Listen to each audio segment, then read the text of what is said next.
राधे राधे। गुरुदेव भगवान जी की जय। आज हम एक अद्भुत प्रेमी प्रिय उषा बहन जी के जीवन चरित्र को आगे बढ़ाने का प्रयास करेंगे। गतांक से आगे पार्ट 3। ओहो पिताजी, आप यहाँ? कार्यालय में बैठी उषा जी अपने पिताजी को देखकर चेयर से उठ गई थी। बैठो बैठो बेबो, इनसे मिलो। ये है मेरे मित्र श्री नारायण शर्मा जी। ये भी मुजफ्फरनगर के ही हैं और हम दोनों लाहौर में मिले थे। ये कहते हुए मनमोहन भटनागर जी ने अपने साथ लाए मित्र का परिचय कराया। उषा जी ने हाथ जोड़कर अभिवादन किया और बैठने के लिए कहा। बेटी आ जाओ। जय नारायण शर्मा जी के साथ उनकी बेटियां भी थीं। आप आइए। उषा जी ने उन दो संकोच शिला कन्याओं को भीतर आने के लिए कहा। अब सुनो बेबो, ये जय नारायण जी अब अम्बाला ही आ गए हैं, पेंशन खाते हुए मेरी तरह। ये भी आराम कर रहे हैं। ये इनकी बड़ी बेटी है सुशीला शर्मा जी और ये इनकी छोटी बेटी निर्मला शर्मा। मनमोहन भटनागर जी अपनी बेटी उषा को उन दोनों का भी परिचय दे रहे थे। आप लोग चाय लेंगे? उषा जी ने पूछा। ना, मैं सिर हिला दिया था सभी ने। बेटी, ज़्यादा व्यवहार की आवश्यकता नहीं। अगर सहज हो सके तो मेरी इन दो बेटियों को इस विद्यालय में अध्यापिका की नौकरी। जय नारायण शर्मा जी स्पष्टवादी हैं और जिस काम के लिए आए थे उन्होंने वो कह दिया। हाँ, हमें आवश्यकता है अध्यापिकाओं की, किंतु वेतन यहाँ ज़्यादा नहीं है।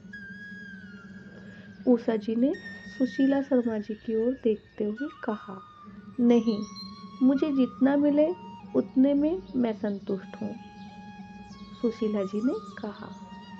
सब कुछ समझकर सुशीला शर्मा जी और उनकी बहन को अध्यापिका की नौकरी में रख लिया गया था। फिर तो दोनों मित्र बन गई, उषा जी और सुशीला जी। मित्रता आत्मीयता में बढ़ती चली गई। कहते हैं दो मित्रों में घनिष्ठता तब होती है जब दोनों के व्यसन समान हो। उषा जी और सुशीला जी के व्यसन एक ही थे, किताबों को पढ़ना। पर थोड़ा अंतर ये था कि उषा जी कोई भी किताब, कोई भी पत्रिका पढ़ लेती थी, किंतु सुशीला जी मात्र आध्यात्मिक और आध्यात्मिक में भी भक्ति प्रधान ग्रंथों के पीछे ये पागल थी। कल्याण पत्रिका के प्रत्येक लेख ये कई बार पढ़ती थी। श्री हनुमान प्रसाद पोद्दार जी से ये पत्राचार करती थी और भक्ति साधना में उन्नति कैसे हो ये पूछती रहती थी। और पोद्दार जी इनकी हर समस्या का समाधान करते थे। एक दिन उषा जी सुशीला जी के घर गई तो वहाँ का वातावरण देखकर वो चकित थी। तुलसी का वन था, गौ सेवा उस घर में थी, गोबर से लिपा हुआ आंगन, भीतर मंदिर और मंदिर भी श्री श्याम सुंदर का। रोमांच हो गया था उषा जी को ये सब देखकर। आध्यात्मिक ऊर्जा से भरा हुआ था सुशीला जी का घर। सुशीला जी की माताजी ने सुशीला जी को आवाज दी, पर सुशीला जी ने नहीं सुनी। बेटी, तू उसके कमरे में ही चली जा। उषा जी सुशीला जी के कमरे में गई तो श्री श्याम सुंदर की चारों ओर भी चित्रावलियां हैं। मध्य में एक लकड़ी का छोटा सा सिंहासन है, उसी में एक बड़ा ही सुंदर युगल सरकार का श्री विग्रह है। उसी के सामने शांत सुस्थिर सुशीला शर्मा ध्यानस्थ है। उस समय वो ऐसी लग रही है जैसे कोई महान तपस्विनी हो। उषा जी, सुशीला जी उठ खड़ी हुई थी। और उन्हें बैठने के लिए आसन दिया। ये मूर्ति किस धातु की है? बड़ी सुंदर है, कहाँ से खरीदी? उषा जी ने पूछ लिया। सुशीला जी कुछ नहीं बोली, वो बस देखती रही। उषा जी बुद्धिमान है, वो समझ गई कि मेरी कोई बात या कोई क्रिया इन्हें बुरी लगी है। ये मूर्ति नहीं है, मेरे प्राण हैं। ये किसी धातु से नहीं बने हैं, प्रेम तत्व से बने हैं। बुरा मत मानना सखी, पर कोई मेरे इन प्राण प्यारे को मूर्ति या धातु कहता है तो मुझे अच्छा नहीं लगता। सुशीला जी ने बोल ही दिया था, पर उषा जी को ये बात बुरी नहीं लगी। किंतु हाँ, इतनी बात समझ गई थी उषा जी कि सुशीला जी की स्थिति बहुत ऊंची है। 2 घड़ी उषा जी वहाँ रही। दोनों सखियाँ हंसते बतियाते रहे, पर विषय वही था, श्याम सुंदर। उनकी ही चर्चा, हाँ, उनके प्रेमियों की भी चर्चा। उषा जी देखो, पूज्य भाई जी के पत्र, उन्होंने मेरे प्रश्न का उत्तर दिया है। देखो, भाई जी यानी पोताज, उनके द्वारा दिए हुए पत्रों को कितना संभाल के रखा था इसने, वो दिखा रहे हैं उषा जी को। मेरे यहाँ माँ आनंदमयी भी आई थी। उषा जी देखती है सुशीला जी को, वो किसी और काम से आई हैं, पर इस अध्यात्म में डूबी सुशीला जी को वो कैसे काम बताऊं, पर बताना तो पड़ेगा। उषा सखी, तुमने कल्याण का इस मास का अंक पढ़ा? उषा जी ने सुशीला जी की किसी बात का उत्तर न देते हुए सीधे कहा, कांग्रेस की सचिव बनोगी? सुशीला जी चुप हो गई। अंबाला नगर की सचिव बनोगी? उषा जी ने फिर पूछा। नहीं, मुंह पिचकाकर साफ मना कर दिया था सुशीला जी ने। देखो सुशीला, तुम अगर सचिव का पद ले लोगी ना, तो मैं अध्यक्ष का पद ले लूँगी। सखी, मुझे माफ़ कर दो, मैं राजनीति के लायक नहीं हूँ। सुशीला जी ने फिर मना कर दिया। देखो, आप समझ नहीं रही हो सुशीला बहन, आध्यात्मिक मैं भी हूँ, पर सामाजिक जिम्मेवारी भी तो है ना। सुशीला जी हंसी। सामाजिक जिम्मेवारी? उषा जी, कल मैंने एक बैलगाड़ी में बैठे हुए एक मूर्ख आदमी को देखा। मूर्ख क्यों? उषा जी ने पूछा। हाँ, इसलिए मूर्ख क्योंकि अपने सामान की पोटली उसने अपने सिर में रखी हुई थी। मैंने जब उससे कहा, बैलगाड़ी में बैठे हो, सामान गाड़ी में ही रख दो, तो वो बोला, नहीं, बैलों को कष्ट होगा। गाड़ी वाले ने मुझे ही बिठाया है, इसलिए सामान मैं अपने सिर पर रखकर सामान की जिम्मेवारी मैं स्वयं ही उठाऊंगा। उषा जी हंसी। मूर्ख था वो, और हम क्या हैं? सुशीला जी ने उषा जी से पूछा। उस परमात्मा की गाड़ी में हम सब बैठे हैं और बिना मतलब के अपने सिर में जिम्मेवारी के नाम पर बोझा उठा रहे हैं, तो क्या वो सब करेगा?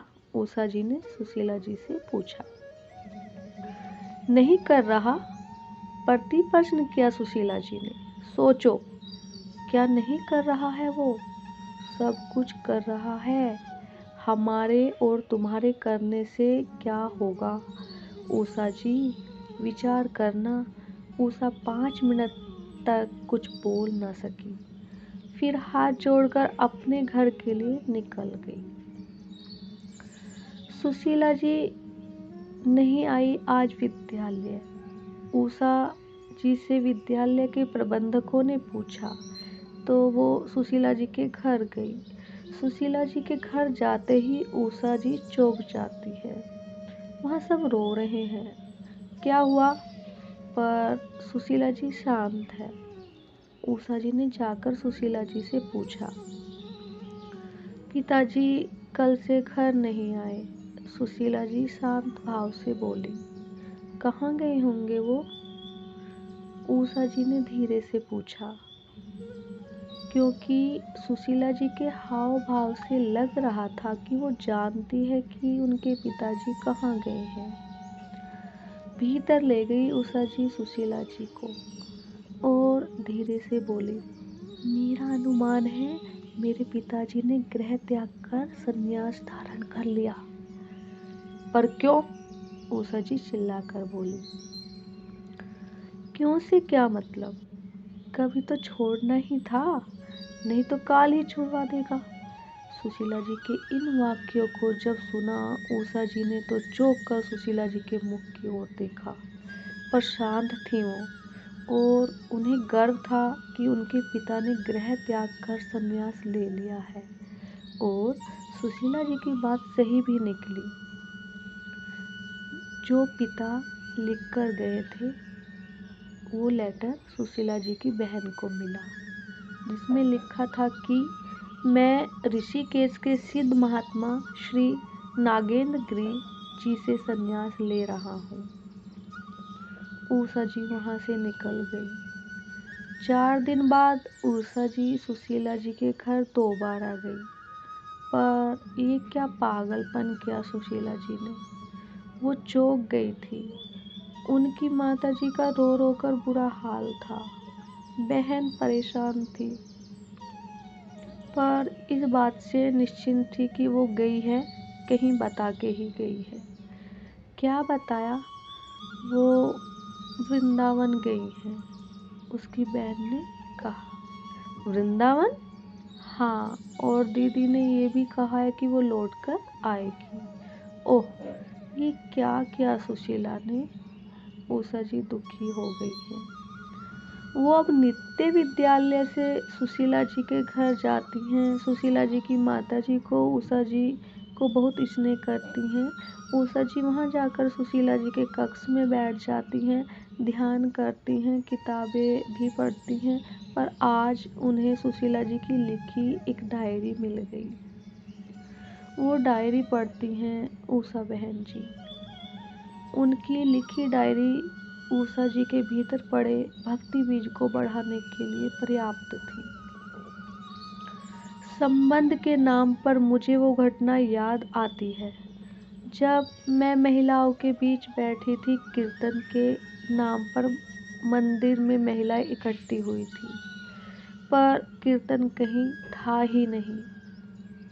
कीर्तन तो वो होता है जब रोम रोम प्रिय के नाम से झूम उठे। पर ये कैसा कीर्तन था? बगल में बैठी आंटी मुझसे पूछ रही थी, ब्याह हुआ?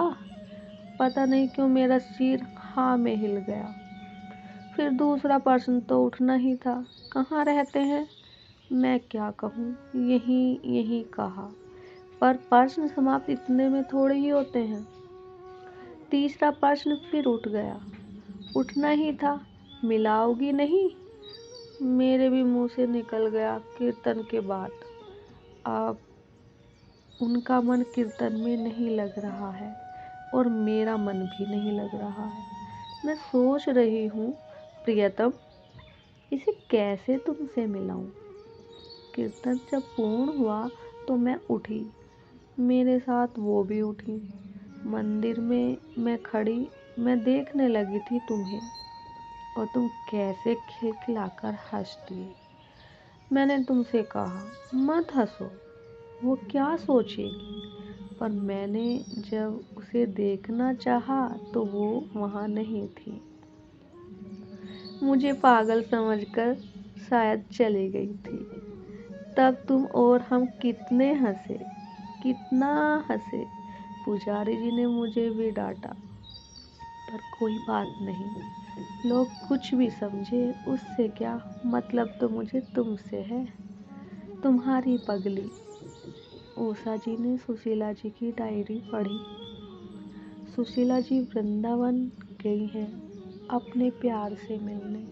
पर तू कब जाएगी उषा? उषा सोच रही है। फिर उषा सोचती है, ये भी तो सेवा है, विद्यालय का संचालन करना, विद्यादान करना। उषा जी अपने घर चली जाती है। शेष का भाग आगे पार्ट 4 में। राधे राधे। गुरुदेव भगवान की जय।